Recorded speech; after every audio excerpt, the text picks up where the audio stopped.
Hello everyone, and welcome to Ulven's SCP Readings number 4. If you enjoy the content, make sure you like, subscribe, comment below. I'd love to hear from y'all. I do hope my audio is picking up better this time. Alright, let's go ahead and start with SCP-019 Sentient Microorganism. Object Class Keter. Special Containment Procedures. SCP-019 is to remain within the confines of a 5x5x5 meter room at all times, maintained at a temperature not to exceed 0 degrees Celsius. SCP-019 itself is to remain in the Petri dish, in the containment cube at all times, unless directed otherwise by Level 4 or 05 personnel. Full documentation of experimentation with SCP-019 must be submitted before and after samples and duplicates of SCP-019 may be taken. Failure to follow these procedures will result in termination or reassignment as Class D personnel. You don't want to be Class D personnel. Only authorized personnel may be permitted to obtain samples of and experiment with SCP-019 under BC-75 containment conditions. If an outbreak does occur, despite following the aforementioned procedures, directive-based personnel are to implement a Code Sigma lockdown and containment plan. Infected personnel are to be terminated on-site by security forces wearing standard mission-oriented protective posture, anti-biological, and anti-chemical equipment. Should the infection not be contained after 48 hours, the on-site nuclear device is to be detonated. Remaining personnel are not to be evacuated under any circumstances.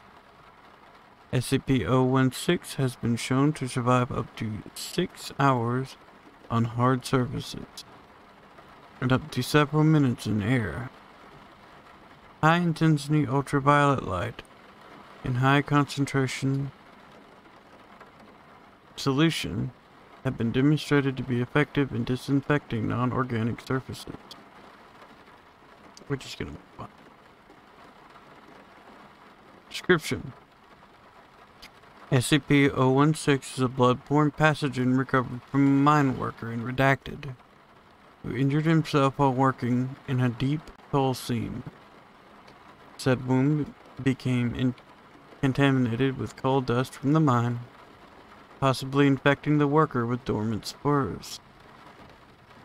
Over the next several days, SCP-019 proceeded to infect the remaining employees at the mining camp, as well as the CDC crisis team dispatched to deal with the epidemic.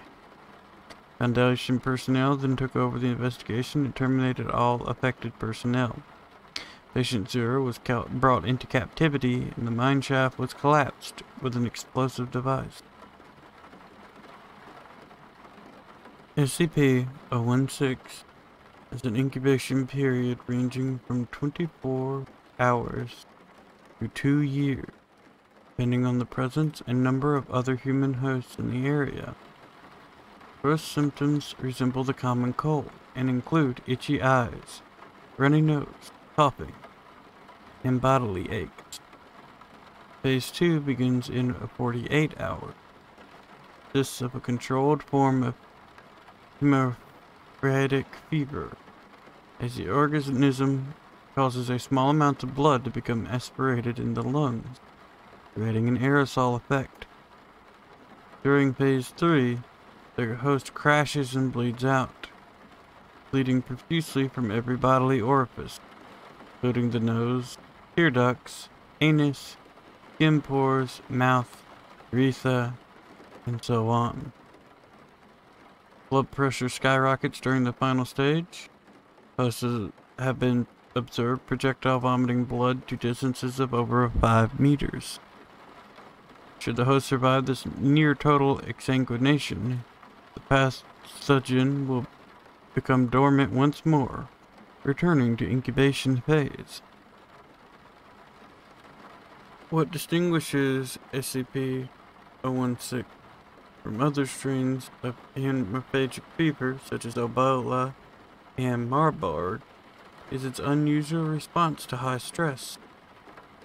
Should the subject undergo a high-stress situation, such as a life-threatening crisis, the organism will change its survival attack from rapid reproduction to the rewriting of the host DNA and stimulation of rapid cell division. Major psychological changes occur within the first 24 hours, complete bodily reconstruction occurring within 2 weeks' time. Most hosts do not survive the process due to the heavy demands made on the body. An interesting side effect of the transformation is an increased aggressive urge. It is believed that this may be an attempt to maximize the spread of the virus in a similar manner to rabies. On another note, subjects who undergo bodily transformation no longer appear to exhibit SCP-016's hemiphagic properties. However, subjects affected by transformed hosts will still undergo the normal infection process. Addendum. Experimentation log of SCP-016's transformative properties. Subject D, Class 016-1. D-Class personnel infected by SCP-016. Upon first showing symptoms, subject's quarters are slowly flooded with water over a 24-hour period. SCP-016 mutated into a teratomorphic state, transforming subject's lungs into gills. Subject survived for 2 more weeks as SCP-016 transformed its limbs into fins, caused its eyes to atrophy, and enhanced its sense of hearing into a echolocation ability. Subject was terminated by draining all of the water from its quarters, causing it to asphyxiate. Body was subsequently cremated without autopsy. Subject D-016-2. D-Class personnel infected by SCP-016. Upon first showing symptoms, subject's quarters were slowly flooded with water over a 24-hour period. SCP-016 mutated in a teratomorphic state, causing subject to undergo rapid muscular growth and increased bone growth on knuckles. Subject then attempted to escape from confinement by punching through the reinforced steel door. Subject was not successful and died by drowning. Note: same situation, 2 different responses. Interesting. Subject D-016-3. D-Class personnel infected by SCP-016. Subject was previously a chemical engineer who poisoned his wife upon discovering her adultery. Upon first showing symptoms, subject's quarters were slowly flooded with water over a 24-hour period. SCP-016 mutated into teratomorphic state, causing subject to grow an unusual organ on his chest, consisting of a chamber and 2 separate tubes. Organ continued to take in water and swell inside, until Foundation personnel, realizing what SCP-016 may be attempting, terminated the subject by gunshot. Organ was found to contain several gas sacs filled with acetylene gas and oxygen, which would have caused a massive explosion if mixed. Subject D-016-4. D-Class personnel infected by SCP-016. Subject was told to concentrate on forming wings. No stress applied. SCP-016 did not mutate into teratomorphic state. Subject died of exsanguination during Phase 3. Subject D-016-5. D-Class personnel infected by SCP-016. Subject was told to concentrate on forming wings and placed in an acrylic box suspended 1,000 feet above a mine shaft. A timer was placed inside the box and subject was told indicated the time to release. SCP-016 mutated into a teratomorphic state, causing subject to grow a tentacle-like organ on his left wrist, similar to a spider's spinnerets. Subject extended said organ through one of the box's air holes and extruded a strong, silk-like substance, which it then used to secure the box to the cable. Subject was terminated when the countdown reached 0 and the bomb detonated. SCP-017. Shadow Person. Object Class Keter. Special Containment Procedures. SCP-017 is contained in an acrylic glass cage, 100 centimeters by 50 centimeters by 50 centimeters, centrally suspended in a concrete room measuring 6 meters by 6 meters by 4 meters. Attached to the walls, ceiling, and floor of the room are high-intensity arc lamp spotlights pointed directly at the acrylic cage. Ensure that SCP-017 is constantly exposed to light from every angle. Personnel assigned to SCP-016 control room are to monitor the functionality of the spotlights and the emergency generator system, and call for maintenance immediately upon knowledge of a burnt-out lamp or an issue with the generator. The only circumstance under which personnel are allowed entrance is to replace lamps. Personnel entering the room are required to wear the designated full-body reflective suits and must be cautioned not to step in front of functional spotlights. Description: SCP-017 is a humanoid figure approximately 80 centimeters in height, atomically similar to a small child but with no discernible identifying features. SCP-016 seems composed of a shadowy, smoke-like shroud. No attempt to find any object beneath the shroud has been successful. The possibility has not been ruled out. SCP-017's reaction to shadows cast upon it is immediate and swift.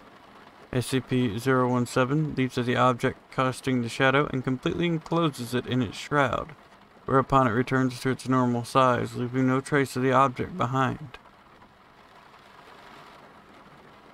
SCP-018 Super Ball. Object Class Euclid. Special Containment Procedures. SCP-018 is to be contained in a specially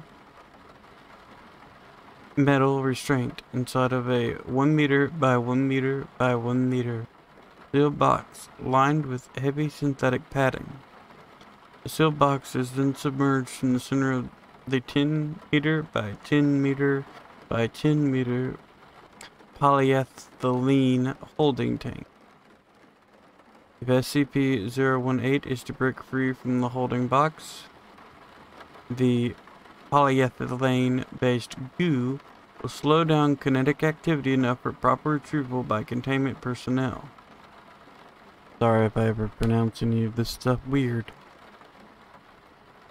Personnel entering SCP-018's holding chamber are to wear specially designed plating found inside of the SCP-018 observation, and a breathing apparatus before being lowered into the tank.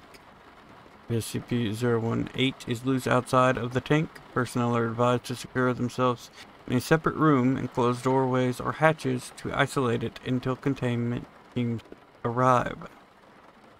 Description: SCP-018 has the appearance of a super ball made by the Wham-O Company in 1969. It is 6 centimeters in diameter and colored red. Found when the Redacted Company was hired to clean out a warehouse that had Wham-O merchandise in it, SCP-018 was noted to be able to bounce with extreme height. At first thought to be a pleasant child's toy, SCP-018 was able to bounce with over 200% efficiency That is, if dropped 1 meter, it would bounce 2, then 4, then 8, then 16 meters. The ball soon became a dangerous projectile, reaching speeds estimated at over 100 kilometers an hour, and damaging property and injuring 5 in the city of Redacted. He came to a rest after several days in the nearby lake of Redacted, and was retrieved by SCP personnel. Due to the speed of the object and the total surprise by its victim, no cover-up story was required or initiated. Document 018-04, message to 05. Redacted, I hope everything is well. The reason I write to you is because I believe I have found a more effective method for retrieving new or escaped SCP objects. Yes, I realize we haven't had any progress in reverse engineering whatever allows this thing to defy the laws of thermodynamics. We have come up with a very effective method for integrating one of those new SCP-A5 armor suits with this.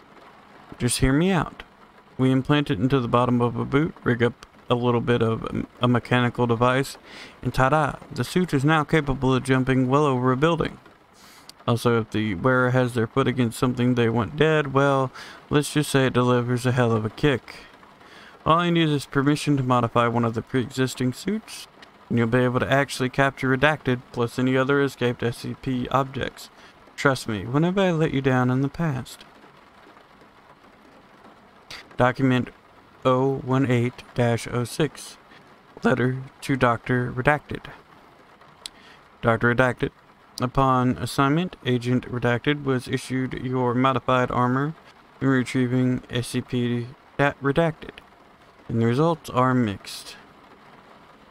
Agent was able to place the Redacted collar onto the SCP, chase it through the Amazon, and restrain it by dismemberment.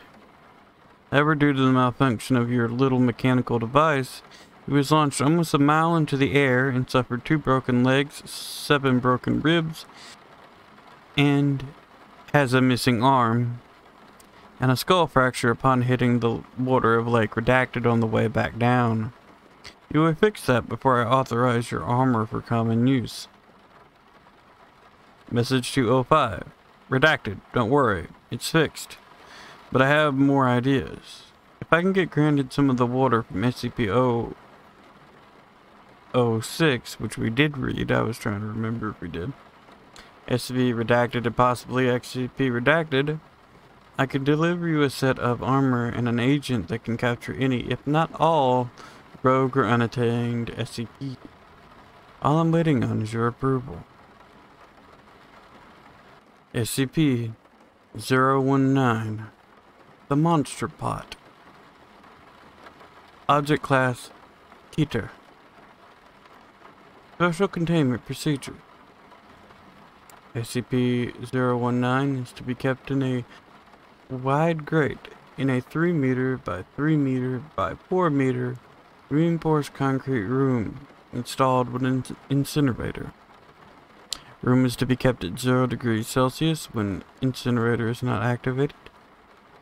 An observation chamber separated by a plate glass window is to be used for constant observation of SCP-019, and when specimens of SCP-019-2 are observed, the incinerator is to be activated. In the event of an outbreak of SCP-019-2, ordinary firearms are successful in terminating individual specimens, although in the case of a swarm-level outbreak, flamethrowers may be more effective. SCP-019 should be kept in a vertical position at all times. Description: SCP-019 appears to be a very large ceramic vase, 1.8 meters in diameter at the mouth and 2.4 meters high. Style and decoration indicate it was created in classical Greece, although conclusive dating is impossible, as the surface is entirely unbreakable by any known means. If a successful method is discovered, SCP-019 is to be destroyed with prejudice. Periodically. entities emerge from SCP-019. Collectively, they are known as SCP-019-2. The entities vary in many aspects, but tend to be small, vaguely humanoid, though they may have amyloid features, and extremely hostile. They often choose to attack with teeth or claws. Although fairly delicate, also surprisingly flammable, they're reasonably strong and pose a considerable threat in large numbers. When kept at 0 degrees Celsius and totally at rest, entities will emerge at the rate of approximately 1 entity per hour. The following traits are known to affect SCP-019-2's manifestation rate: movement of SCP-019, threat to SCP-019, extreme temperature high and lows, sudden shift in surrounding environment, introductions of objects or organisms to the inside of SCP-019, known to cause a flood reaction. Traits that may or may not influence SCP-019-2's manifestation rate: presence of human life near SCP-019, current weather patterns, specific individuals near SCP-019. Some individuals seem to affect their emergent rate more drastically than others.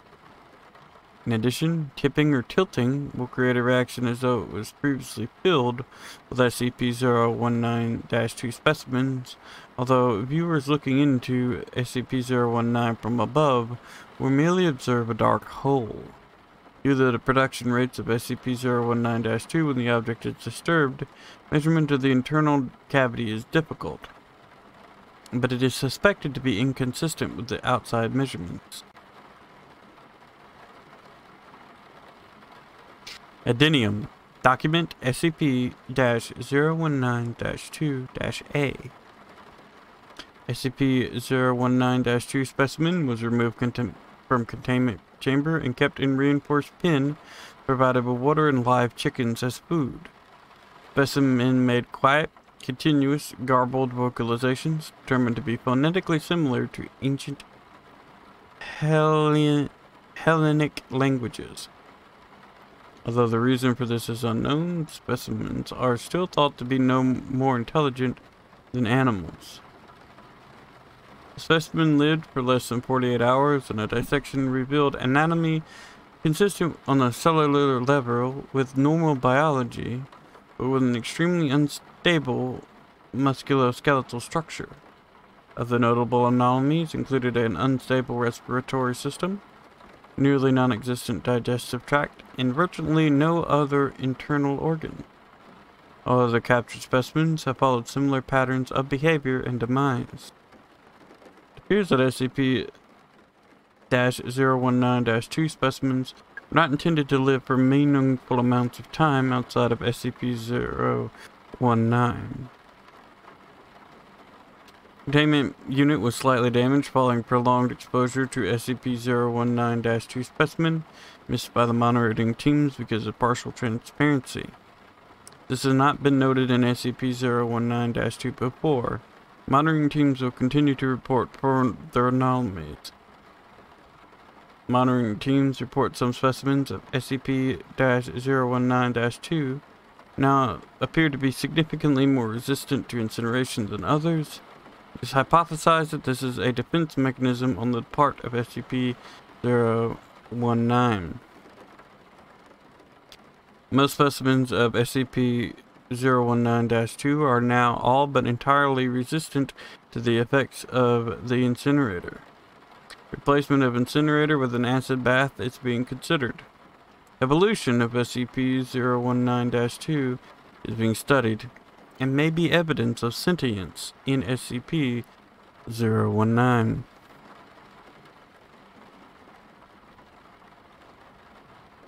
SCP-020 Unseen Mold.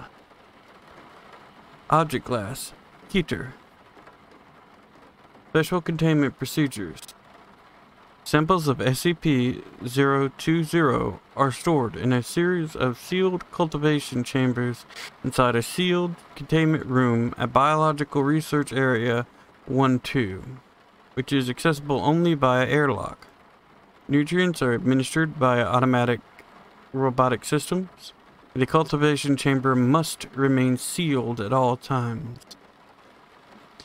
Hermetically sealed video surveillance cameras are installed within the containment room. Must be checked daily for integrity. Any personnel entering the containment room must wear biosafety level 5 equipment, including rebreathers, and undergo full antifungal disinfection upon exiting. Description: SCP-020 is a fast-spreading fungal organism that is capable of infecting the senses and behavior of living creatures, including humans. Samples of SCP-020 exhibit an unknown effect that renders them completely invisible to direct observation, even when under a microscope. SCP-020 is only visible to humans when viewed through photographic or video surveillance. Once SCP-020 forms a colony, usually within a human residence, it will produce spores that affect the behavior of humans around it. Affected subjects will increase the heat and humidity within their homes to create an environment more suitable to the growth of SCP-020. Affected subjects are also more sociable in many cases, and often invite acquaintances to their homes to further spread the organism.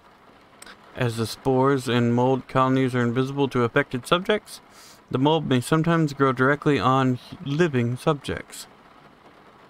As the spores and colonies within a home approach critical concentration, the health of affected human subjects will rapidly deteriorate, resulting in death. Further spread of the mold may occur as the bodies of any diseased subjects are encountered by emergency responders and healthcare agents, as well as transportation of the bodies to local morgues. SCP-020 was first discovered in Redacted, where an undercover SCP agent noted dramatic personality changes in personnel working at the local hospital. Upon investigation by a containment team, it was discovered that almost redacted citizens had been infected, as well as the majority of the town. The civilian population was terminated, and the town incinerated under cover of a local flash forest fire. To date, over 12 outbreaks of SCP-020 have been reported. Investigations are currently underway to determine the source of these outbreaks and possible preventative measures. Addendum 020-01. Excerpts from the audio-video mission recorders of Mobile Task Force ETA-10 See No Evil during the initial containment of SCP-020 on Redacted.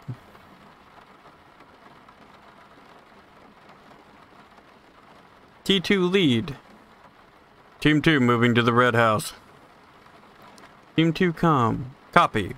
UAV 1 is picking up one heat signature. T2 lead. Team 2 in place, ready to door opening.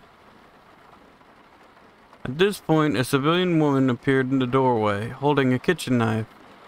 Video surveillance showed that nearly 2/3 of her face was covered by mold growths. Civilian woman. Hi, hello there, gentlemen. Gotta take a breath, you're inside. T2 lead. On the ground. Drop the weapon. Civilian woman. Don't be silly. Come on in and stay a while. T2 lead. Stop where you are. Drop the weapon. Civilian woman. We just want to have some guests. Please. Come in. T2-2. Drop the expletive weapon. It is assumed at this point the infected civilian noticed T2-4 carrying a primed incendiary weapon and lunged forward at the team members with the knife. The rest dissolves into gunfire and screaming. I hope that y'all enjoyed the SCP readings for tonight. I hope that it relaxed you. I hope that you all have a wonderful evening.